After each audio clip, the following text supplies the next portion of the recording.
সকালবেলা 6টা বাজে ঘুমের থেকে উঠে গোসল করে তারপর আমরা কাজে যাই।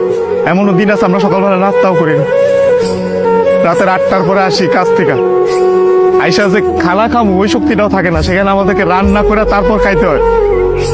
আমাদের কোনো ছুটি নাই, একদিন আমরা ছুটি পাই ওই দিন আমরা ঘর গুছাইতে কাপড় ধুইতে এটা সেটা করতে করতে চলে যায়। কাপড় ধোয়ার জন্য যে মানুষ রাখবো, মানুষ রাখলে তো টাকা যাবে, বেতন দিতে হবে ওদের, ওই টাকাটা বাসায় আপনাদেরকে পাঠাই, তারপর ওইটা দিয়ে আপনারা ফুটানি বানান, এই যে ইস্ত্রি করা, এই যে ভাজ আলা কাপড় বেড়া ঘুরেন।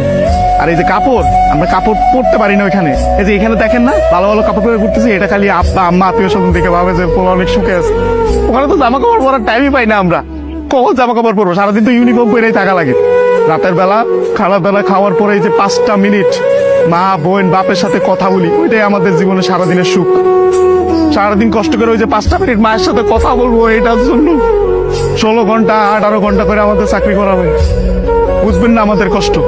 আমরা হয়েছে পৃথিবীর সবচেয়ে বড় মিথ্যুক, কারণ আমরা উঠতে উঠতে মিথ্যা কথা বলি। মা যখন জিজ্ঞেস করে বাবা খাইছ না, বলি খাইছি, কি বলবো আর তো বলতে পারবো না। মা যখন জিজ্ঞেস করে কেমন আছিস বাবা, বলি ভালো আছি।